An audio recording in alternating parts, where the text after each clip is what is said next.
नमस्कार, जय हिंद, सभी को राम राम। प्यारे साथियों, मैं आपका चंदन सर स्वागत करता हूं आप सभी का आपके इस प्यारे से YouTube प्लेटफॉर्म एससी क्लासेस पे। प्यारे विद्यार्थियों, हम लोग जो है लिटरेचर की क्लास को जो है पढ़ रहे थे और मैं जो हूँ बीए सेकेंड ईयर इंग्लिश जो 22-25 सेशन है या फिर अलग अलग यूनिवर्सिटीज में यदि ये सारे सिलेबस है तो ये सारा सीरीज आपके लिए जानदार शानदार जबरदस्त होने वाला है। तो आज की इस वीडियो में हम लोग स्टार्ट करेंगे प्यारे साथियों इस बुक को। मेरे साथ जरा ध्यान से देख लेना, इस वाले बुक को प्यारे साथियों मैं स्टार्ट करूंगा, ठीक है। और ये बुक है इंग्लिश एसेइस्ट एडिटेड बाय सुसेंता के सिन्हा, माफ करेंगे सुसेंता के सिन्हा, ठीक है। ये ऑक्सफोर्ड का प्रिंट है, इसका अलग अलग भी नाम हो सकता है, इससे आपको टेंशन नहीं लेना है। तो इस बुक में प्यारे साथियों जो भी हमारे सिलेबस में है उस सिलेबस को हम लोग स्टडी करेंगे, ठीक है। और आपको ऑलरेडी मैंने सिलेबस पढ़ा दिया है, आप जाकर के वीडियो देख सकते हैं या फिर डिस्क्रिप्शन में वो उपलब्ध होगा, ठीक है। तो आज की वीडियो में साथियों हम लोग सबसे पहले आज जो अपना सिलेबस का ऐसे है ना उस ऐसे पे प्यारे साथियों चर्चा करेंगे और वो ऐसे है ऑफ स्टडीज, ठीक है। ऑफ स्टडीज ऐसे है और ये ऐसे है फ्रांसिस बेकन का, जिस फ्रांसिस बेकन को प्यारे साथियों फादर ऑफ इंग्लिश ऐसे कहा जाता है, फादर ऑफ इंग्लिश ऐसे कहा जाता है, ठीक है, ऐसे कहा जाता है, ठीक है। इनके बारे में हम लोग पढ़ेंगे। ऑफ स्टडीज का मतलब होता है अबाउट स्टडीज, यानी कि अध्ययन के बारे में हम लोग पढ़ने जा रहे हैं कि जो हम अध्ययन करते हैं उस अध्ययन का क्या पर्पस है, कोई क्यों करता है स्टडीज। और मैं पूरा का पूरा बुक का लाइन आपको पढ़ के एक एक लाइन बाय लाइन समझाऊंगा और उससे रिलेटेड ढेर सारे नोट्स आपके लिए प्यारे साथियों उपलब्ध है। तो आ जाओ मेरे खिलाड़ियों और ऑनर्स के और इंग्लिश लिटरेचर के चाहने वालों, मैं आपके लिए लेकर के आया हूं पहला ऑफ स्टडीज। आ जाओ। तो प्यारे दोस्तों ये है फ्रांसिस बेकन की ऑफ स्टडीज, इनके बारे में हम पूरा का पूरा कंप्लीट ये है जिसको हम लोग आज पढ़ेंगे। बोलिए कोई दिक्कत परेशानी? तो सबसे पहले थोड़ा सा यदि आप चाहे मेरे साथियों तो आप फ्रांसिस बेकन के बारे में आप जान सकते हैं। फ्रांसिस बेकन के बारे में the essay of studies, okay, by Sir Francis Bacon is the first essay in the series of 10 essays published in 1597। 10 essays नाम की कलेक्शन थी जिसको 1597 में पब्लिश किया गया था, उसका ये पहला एसे है। Later it was revised in 1612, इसको बाद में 1612 में रिवाइज किया गया with the addition of some more sentences and ideas in it along with the alliteration in some vocabulary terms। मतलब इसमें फिर बहुत सारे सेंटेंसेस को रिवाइज किया गया, बहुत सारे वोकैबुलरी वर्ड्स को इसमें रिवाइज करके 1612 में इसको पब्लिश किया गया। आगे भी बात करें, this essay is regarded as Bacon's masterpiece in rich win slice Latin vocabulary, इसमें लैटिन वोकैबुलरी है, फ्रेश एंड न्यू आइडियाज है, लॉजिक है, रिलेवेंट थीम्स है, विजडम्स ऑफ वर्ल्ड है। फॉर दिस रीजन, इस कारणों से essay is still popular among individuals of all ages, okay. Adopting a didactic approach, the essay informs the readers about the benefits and uses of studies of one's life। तो इसके बारे में हम लोग समझ गए ये सारी कहानियां।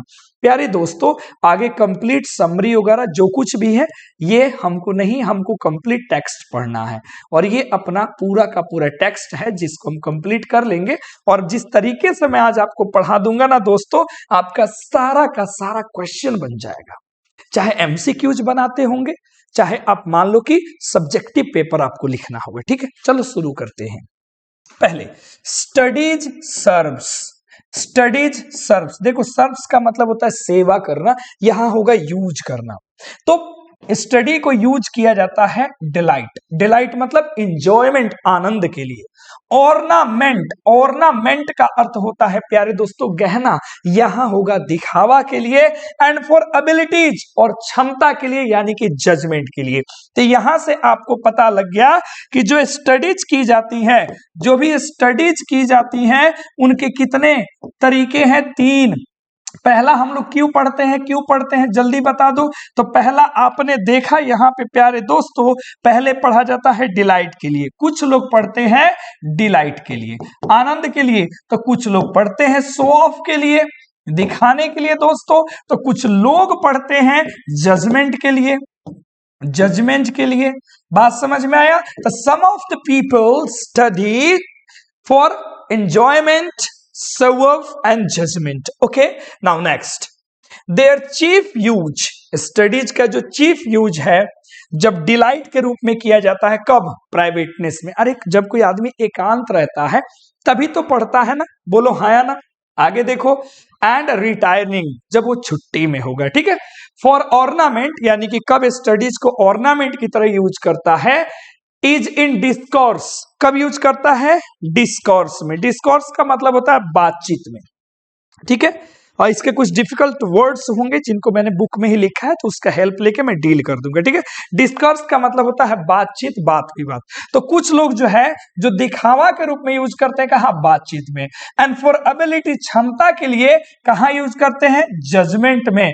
एंड डिस्पोजिशन ऑफ बिजनेस, यानी कि अपने कार्य को अंजाम देने के लिए जब वो लोग जजमेंट करते हैं तो वहां पे स्टडी को वो लोग एबिलिटी के रूप में यूज करते हैं। Okay, for expert man, expert man के लिए क्या कर सकता है, वो एग्जीक्यूट कर सकता है, अंजाम दे सकता है ना। और परहैप्स, शायद, जज ऑफ पर्टिकुलर्स, वो अलग अलग चीजों को जज कर सकता है। कैसे, 1 by 1। कौन आदमी, जो आदमी एक्सपर्ट होगा। Okay, now next, but the general councils, जो जनरल्स जो होते हैं, जो जनरल लोग होते हैं, वो काउंसिल्स करेंगे, सलाह दे सकते हैं।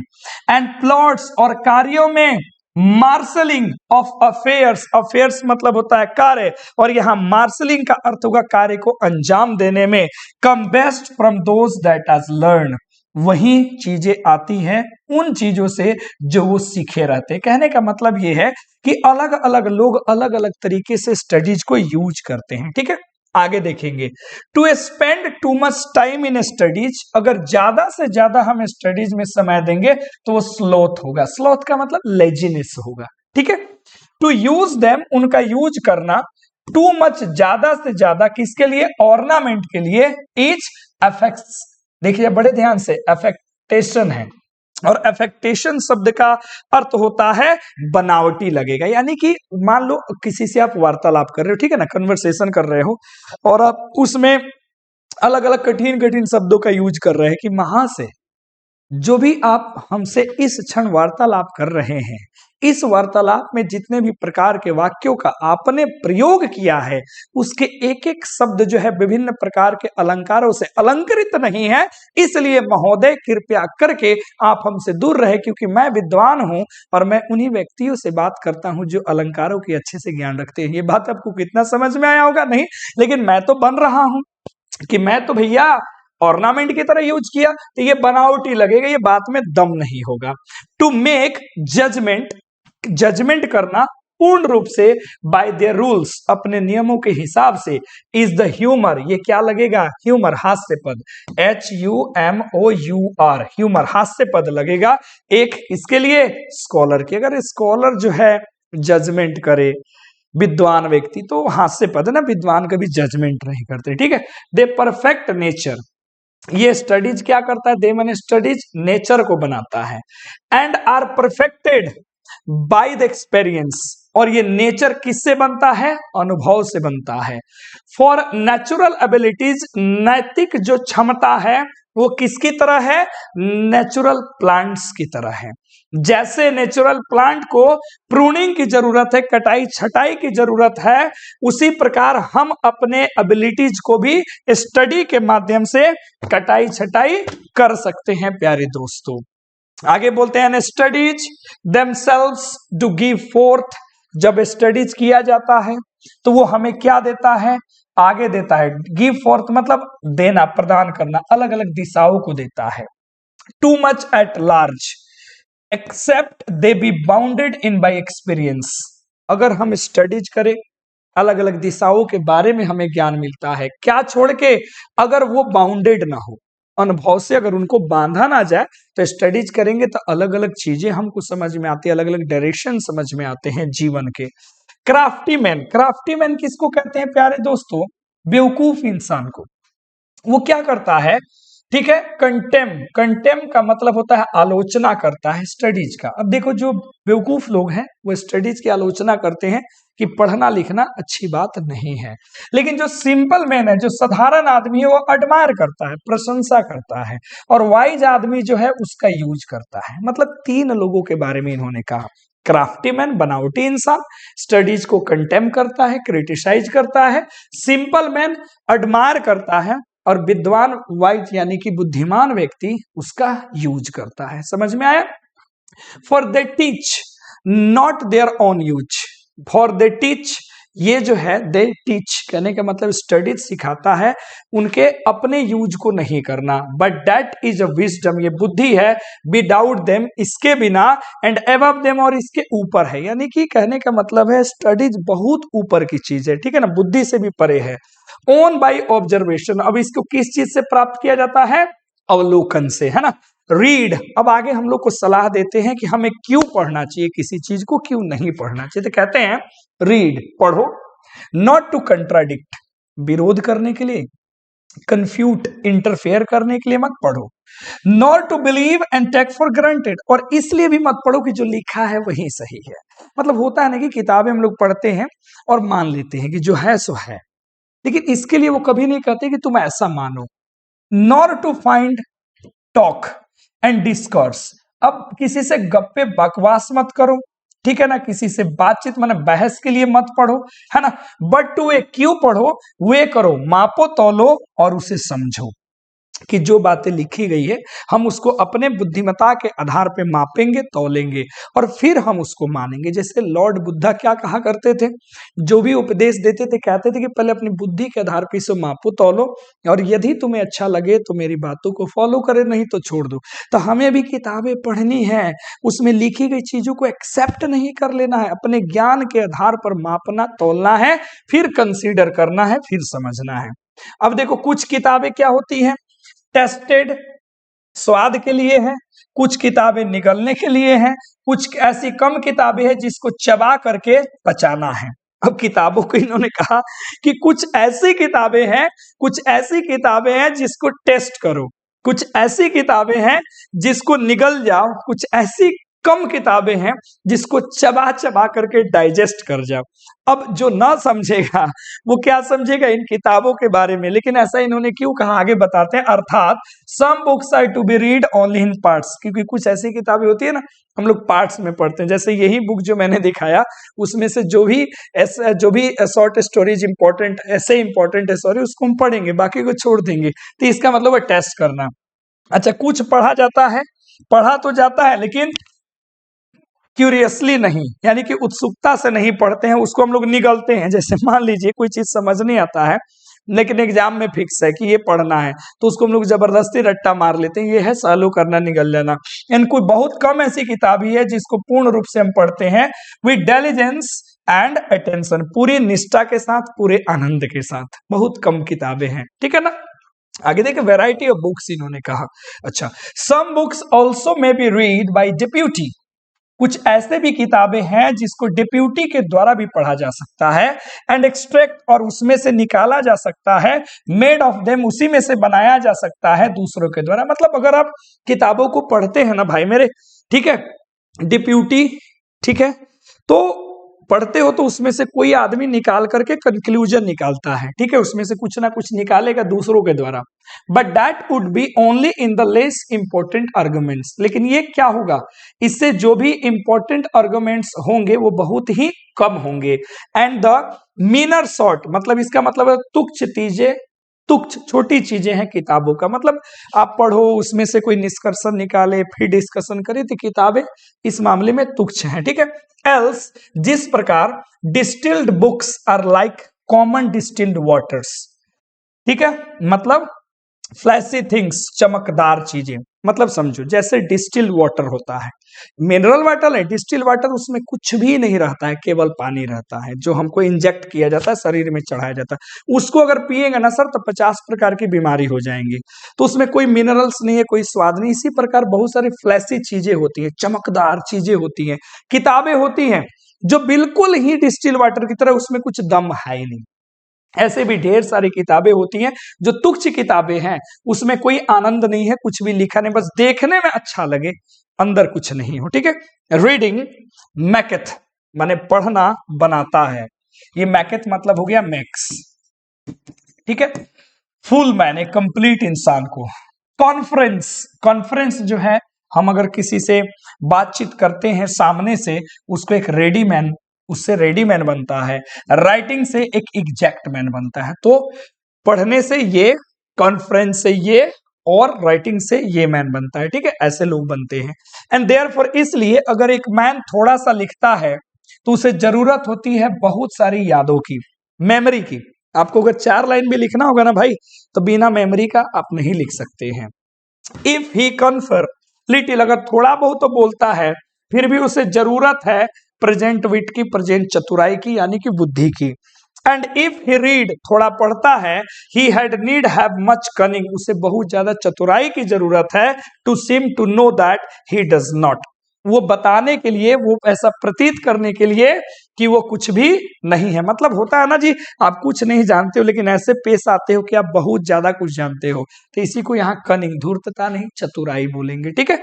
तो ऐसे जैसे जरूरी है। आगे देखो जरा, अब अलग अलग सब्जेक्ट्स का इंपॉर्टेंस बताया गया है। Histories make a man wise, इतिहास पढ़ोगे विद्वान बनोगे। पोएट्स पढ़ोगे चतुर गैर हाजिर बनोगे, किसी को फटाफट जवाब दोगे। मैथमेटिक्स पढ़ोगे सबल बनोगे, सूक्ष्म से सूक्ष्म चीजों को समझोगे। नेचुरल फिलॉसफी पढ़ोगे तो गहराई से चीजों को समझोगे। मोरल पढ़ोगे तो ग्रेव यानी कि और तुम्हारे अंदर जो है नैतिकता आएगी। लॉजिक और रेटोरिक पढ़ोगे, यानी कि रेटोरिक शब्द का अर्थ होता है बोलने की कला, तो ये तुम्हें एबल टू कंटेंड, आप किसी चीज को आसानी से कंटेंड कर सकते हो, ठीक है ना, यानी कि आसानी से आप बात विवाद कर सकते हो, ठीक है, अगर आप ये सारे सब्जेक्ट पढ़ते हो। अच्छा, अबेंडेंस स्टेडिया इज मोर्स, यहां पे एक शब्द का यूज किया गया है जो इसमें कट गया है, ठीक है। ये एक लैटिन वर्ड है, ये पूरा का पूरा याद रखना, इसमें बुक में मैंने देखा, ये जो है इजमोर्स, ये एक लैटिन चीज है। इसका मतलब होता है कि studies pass into the character, इसका अर्थ होता है studies pass into the character, यानी कि स्टडीज से कैरेक्टर का निर्माण होता है, ये सारी चीजें है ना। नहीं, देयर इज नो स्टॉन्ड और इम्पिडिमेंट इन द वीट, इम्पिडिमेंट रुकावट, वीट यानी कि बुद्धि में कोई रुकावट नहीं है, but may be wrought out, इनको दूर किया जा सकता है फीट स्टडीज से, अच्छी अच्छी स्टडीज करके। कहने का मतलब ये है दोस्तों कि अगर आपको बुद्धि बढ़ानी है तो पढ़ना पड़ेगा, और इसमें किसी भी प्रकार की कोई रुकावट नहीं है।